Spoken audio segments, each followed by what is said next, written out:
तो आज हमारे साथ हैं 2 बार से लोकसभा सांसद पूर्व सीएम साहिब सिंह वर्मा के बेटे और नई दिल्ली से अरविंद केजरीवाल के खिलाफ बीजेपी के संभावित उम्मीदवार प्रवेश वर्मा जी। प्रवेश जी, आपका बहुत बहुत स्वागत है न्यूज़ 24 में।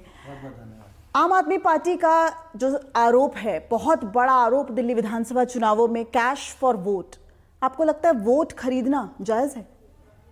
नहीं, देखिए, वोट को कोई नहीं खरीद रहा है। ये केवल अरविंद केजरीवाल जी के दिमाग का खौफ है, क्योंकि उनको अपनी हार सामने दिखाई दे रही है। इसलिए अगर जो यहाँ पर मुझको 11 दिन में दिखाई दिया, उनको 11 साल में नहीं दिखाई दिया। यहाँ पर नई दिल्ली विधानसभा के लोगों ने उनको 3 बार वोट किया, उनको ना केवल विधायक बनाया बल्कि दिल्ली का मुख्यमंत्री बनाया, मगर उन्होंने उनके लिए कोई एक भी काम ऐसा नहीं किया जो उनके कल्याण के लिए किया हो। तो जब मैं लोगों से मिला, इनका मैंने दुख देखा, तो मुझे लगा कि कोई ऐसी स्कीम लानी चाहिए जिससे इनको फ़ायदा हो। हमारी मध्य प्रदेश सरकार में शिवराज सिंह चौहान जी ने लाडली स्कीम लेकर आए थे। वहाँ पे 2 साल से हर महिला के खाते में 1500 रुपये जाते हैं, और जिससे वो महिला अपने घर का सिलेंडर होता है, सब्जियाँ होती हैं, राशन होती है, तो वो सारी चीज़ें खरीद सकती है। तो मुझे लगा कि हर महिला बहन जो यहाँ की ज़रूरतमंद है, मैं उसकी सहायता के लिए खड़ा होऊंगा, जो कि अरविंद केजरीवाल नहीं खड़े हुए। तो मैंने ये स्कीम को स्टार्ट किया, और हम ये स्कीम का जो है अपना प्रॉपर इसका रजिस्ट्रेशन कर रहे हैं।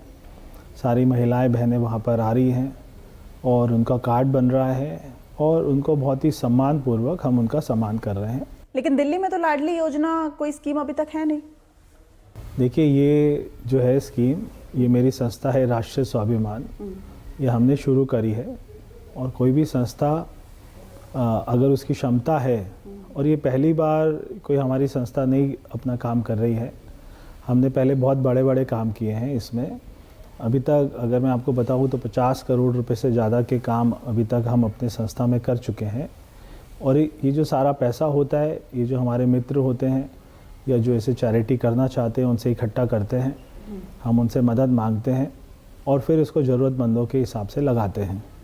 तो चाहे जो है कारगिल का युद्ध हुआ, उसमें हमारे जितने जवान शहीद हुए, वो सारे परिवारों को भी हमारे पिताजी, मेरे पिताजी ने यहाँ पे दिल्ली में जो है इंदिरा गांधी स्टेडियम में बुलाकर सारे परिवारों को 1-1 लाख रुपए कैश की राशि उनको दी थी। तो चाहे वो गुजरात का अर्थक्वेक हो, वहाँ पर मेरे पिताजी ने 2 गांव बनाए। फिर उड़ीसा का साइक्लोन आया, वहाँ पे 4 गांव बसाए हमारी संस्था ने। और ऐसी कोविड सेंटर में हमने बहुत काम किया। कोविड जब आया तो हमने 10 कोविड सेंटर बनाए और 500 ऑक्सीजन की जो है अपना मशीनें बाहर से मंगवा के वो सारे गरीब लोगों को दी, हज़ारों लोगों की ज़िंदगी बचाई। अगर किसी बहन बेटी की शादी भी नहीं हो रही थी, उसके पिता कोई नहीं थे, कोविड में चले गए थे, वो भी हमने शादी कराई। ठीक है, बिल्कुल मान लिया कि प्राकृतिक आपदा हो, महामारी हो, उसमें पिछले 25 सालों से आपका एनजीओ काम कर रहा है, राष्ट्रीय स्वाभिमान। हमने भी कई बार ऐसा कवर किया है।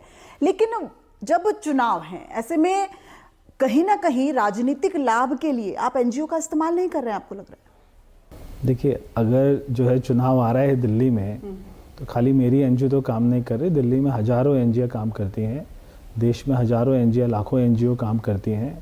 तो खाली सरकार के द्वारा ही नहीं, जो सारी सामाजिक संस्थाएं होती हैं उनके द्वारा भी देश में अच्छे काम होते हैं।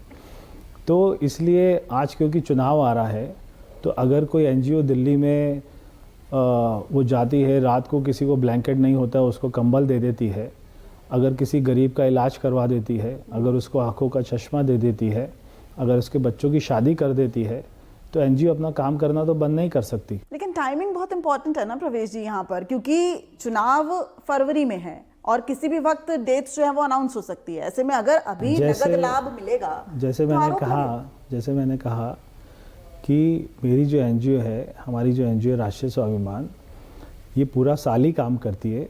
मगर क्योंकि अरविंद केजरीवाल को मेरा काम आज ही दिखाई दिया है, तो जब मैं उसकी यहाँ पे विधानसभा में आया था, यहाँ पे हमने 2 बच्चों की शादी करी थी, उसका सारा खर्चा हमने उठाया था। तो ये अरविंद केजरीवाल को नहीं दिखाई दिया आज से 3 साल पहले, जब हमने कोविड सेंटर में जो है हज़ारों लोगों की ज़िंदगियाँ बचाई, तो कोई चुनाव नहीं था, तो भी अरविंद केजरीवाल को नहीं दिखाई दिया।